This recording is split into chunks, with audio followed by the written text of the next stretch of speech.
गंगा धरती पर कैसे आई बहुत से लोग नहीं जानते।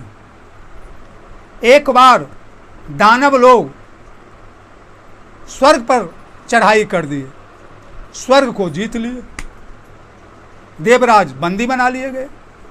देवराज की माता थी अदिति, उन्होंने अपने पति कश्यप जी से प्रार्थना की कि आप हमें ऐसा उपाय बताइए जिससे मेरा बेटा का जो राज्य है स्वर्गलोक वह दानव के हाथ से फिर चला आए।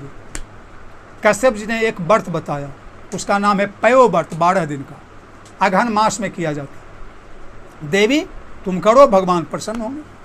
उन्होंने 12 दिन का व्रत किया, भगवान प्रसन्न हुए। कहा देवी मांगो वरदान। माता ने कहा कि इंद्र का राज्य पुनः वापस मिलना चाहिए। भगवान ने कहा उपाय करेंगे। उसी समय इंद्र अश्वमेध यज्ञ कर रहे थे। 100 अश्वमेध यज्ञ जो करेगा वो इंद्र बन जाएगा। भगवान गए, बलि ने कहा महाराज कुछ मांगिए। भगवान ने कहा मैं तो संतोषी ब्राह्मण हूँ, आई वांट नथिंग, मैं कुछ नहीं चाहता हूँ। बलि ने कहा तो मेरा अपमान होगा, लोग कहेंगे बलि के दरवाजे से कोई ब्राह्मण खाली हाथ चला है। भगवान ने कहा अगर देना ही चाहते हो तो 3 डेग जमीन दे दो। इस बात को बलि समझ नहीं पाए, लेकिन शुक्राचार्य समझ गए।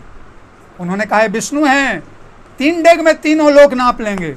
बलि ने कहा जब भगवान भिखमंगा बन के आए हैं तो मैं उन्हें भीख दूंगा ही, अपने सत्य से नहीं दूंगा। भगवान अगर भिक्षा लेने आए हैं, हम एक जीव हैं, अगर चाहेंगे तो जबरदस्ती भी ले लेंगे। उन्होंने 3 डेग संकल्प कर दिए। वही है सो 1 डेग में जब स्वर्ग नापने लगे तो उनका चरण जो बायां था वो चला गया ब्रह्मलोक, और उस चरण को ब्रह्मा जी ने जल लाकर अपने कमंडल में धो लिया। वही चरण धोवन गंगा जी बने। और दूसरा डेग में पृथ्वी नापे और तीसरा डेग में बलि के शरीर को नापे। तो गंगा जी अब ब्रह्मा जी के कमंडल में है, चूंकि जल लाके भगवान के अंगूठा को धो लिए। तो जब राजा सगर के 60,000 बेटे कपिल देव मुनि के शाप से भस्म कर दिए गए थे, तब भगीरथ उनको तारने के लिए, उनके राख को तारने के लिए, 60,000 बेटे जो जले उनके राख को तारने के लिए ब्रह्मा जी की तपस्या किए कि बाबा गंगा जी छोड़िए, हमारे पूर्वजों का उद्धार होगा। वही है सो गंगा जी को अपने कमंडल से छोड़े तो शंकर जी के जटा में समा गई। फिर शंकर जी की तपस्या किए तो शंकर जी छोड़े तो हिमालय से गंगा उतरती है और आगे आगे भगीरथ और पीछे पीछे गंगा, और वहीं जहाँ उनके पूर्वजों की राख थी वहीं पर गंगा जी जा करके सब राख को ले दे समुद्र में जा करके मिल गई।